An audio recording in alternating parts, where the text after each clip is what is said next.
Selamat malam, kami dari kelompok PBLTRPL 101 AM2 dengan judul Proyek Aplikasi Web Keuangan RT RW Digital akan membahas mengenai elicitation dan proses requirement analisis melalui prototipe kami.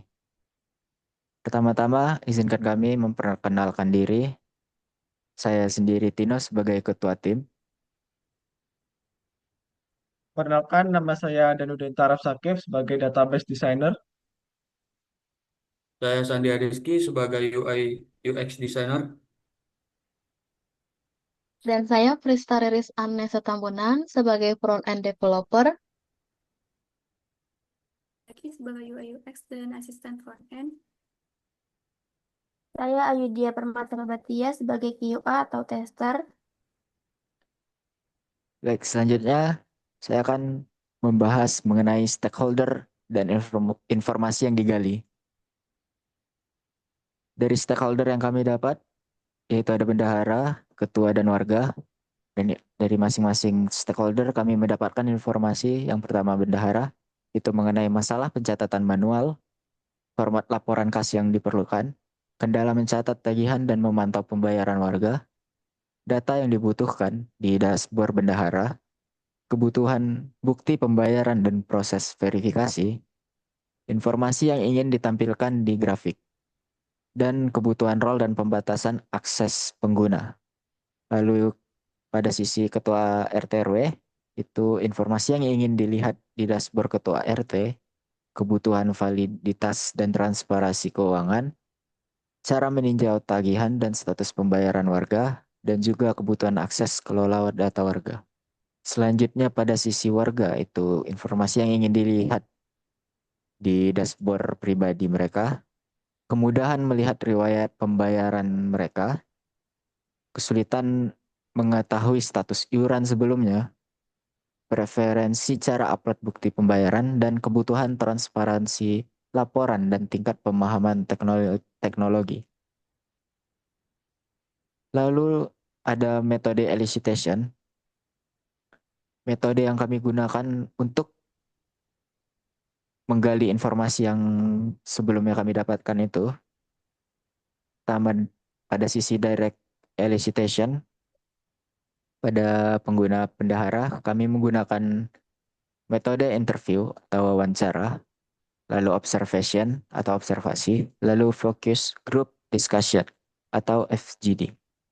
Pada sisi ketua RT RW, kami menggunakan interview dan FGD. Pada sisi warga, metode yang kami gunakan itu questionnaire, interview singkat, dan observation. Lalu pada indirect elicitation itu ada analytics yang dimana menganalisis pola dari data keuangan yang sudah ada sebelumnya. Lalu dokumen analisis itu menganalisis buku kas, catatan iuran dan data warga dan catatan pengeluaran serta yang lainnya. Lalu selanjutnya akan dijelaskan oleh Sandi. Baik, saya akan menjelaskan hasil elicitation dan exciting data. Hasil elicitation, masalah utama yang ditemukan. Yang pertama ada pencatatan keuangan masih manual atau data tercecer dan rawan salah. Kedua ada transparansi keuangan kurang, warga sulit cek status pembayaran. Terakhir ada bendahara kesulitan membuat laporan kas cepat dan rapi. Kebutuhan utama, input dan monitoring iuran rutin, status pembayaran lunas atau belum, pencatatan pemasukan dan pengeluaran, laporan kas otomatis, grafik pemasukan pengeluaran, dan yang terakhir multi role user atau RT, bendahara, dan warga. Yang terakhir ada exciting data yang dianalisis, yaitu ada buku kas manual seperti pemasukan, pengeluaran, saldo. Lanjut, ada data identitas warga RT atau RW, lalu riwayat pembayaran iuran seperti status sudah atau belum bayar. Selanjutnya, bukti pembayaran seperti foto transfer, struk, catatan manual. Lalu yang terakhir ada data tagihan rutin seperti iuran bulanan, iuran sampah, iuran tambahan. Cukup sekian, berikutnya akan dijelaskan oleh Eca.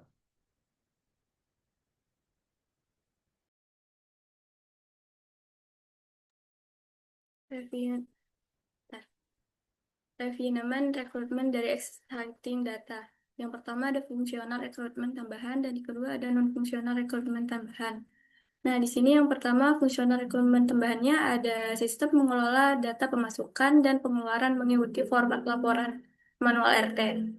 Dan yang kedua, fitur upload bukti pembayaran oleh warga. Ketiga, sistem menampilkan status pembayaran, lunas atau belum lunasnya.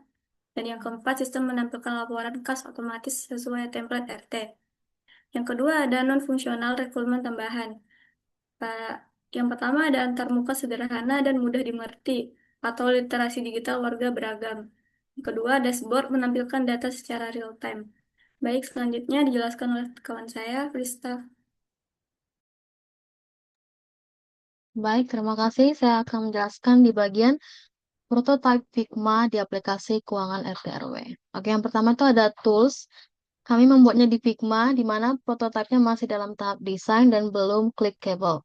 Lalu yang kedua, ada karakteristik prototype, di mana horizontal prototype mencakup banyak halaman antarmuka atau interface. Lalu yang kedua, ada fidelity low medium, di mana itu berisi layout dan form jelas, tapi belum ada interaksi nyata di dalamnya.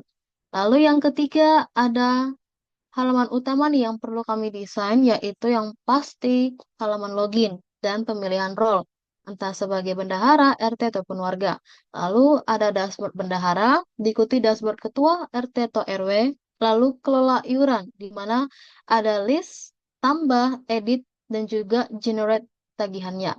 Lalu ada pemasukan dan pengeluaran, diikuti verifikasi pembayaran warga, serta riwayat pembayaran, dan terakhir ada laporan dan grafik keuangan. Lalu yang terakhir juga, prototype sudah menggambarkan flow proses keuangan RT dan RW dari tagihan sampai laporan. Selanjutnya akan dijelaskan oleh rekan saya, Danu Denta. Baik, saya akan menjelaskan mengenai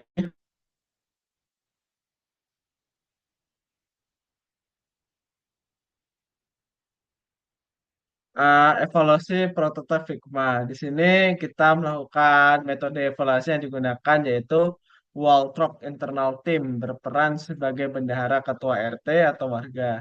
Nah, di sini kami juga melakukan diskusi informal dengan calon pengguna dengan menunjukkan tampilan Figma yang statis. Dan juga kami memberikan daftar pertanyaan seperti apakah fungsinya sudah sesuai dengan ekspektasi user, ada fungsi yang hilang atau tidak, atau perlu, ada error condition yang belum di cover, ada juga navigasi sudah logis dan lengkap.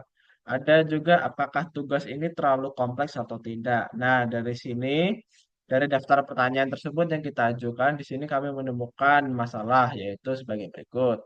Nama beberapa menu itu mirip, jadi berpotensi membingungkan pengguna. Ada juga dashboardnya itu terasa penuh karena terlalu banyak informasi di satu layar dan juga alurnya itu kurang jelas karena kan masih bersifat statis.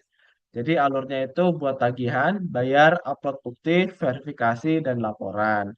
Nah, untuk warga itu tampilan layarnya harus mobile friendly dan perlu sedikit penyesuaian karena teks dan tombol itu ada yang terlalu kecil dan terlalu besar. Baik, cukup dari penjelasan saya. Di sini saya akan melanjutkan kepada teman saya Ayudia. Kelas, di sini ada rencana refinement prototype. Terdapat 4. Yang pertama, perbaikan penamaan dan pengelompokan menu. Seperti menyederhanakan istilah dan membedakan jelas antara menu warga dan bendahara. Yang kedua, menambah visual flow di Figma. Seperti menambahkan panah atau flow antar frame untuk menggambarkan urutan proses. Yang ketiga, menyederhanakan dashboard. Terdapat 2. Yang pertama, chart ringkasan seperti saldo, total pemasukan, dan pengeluaran. Yang kedua, detail transaksi dan tabel di bagian bawah. Yang keempat, rancangan layout mobile friendly. Terdapat 2. Yang pertama, frame khusus mobile dengan teks dan tombol lebih besar. Yang kedua, tabel diubah menjadi tampilan card per transaksi. Sekian yang dapat saya sampaikan. Baik. Kurang lebih Itu adalah hasil elicitation dan prototype flow kami.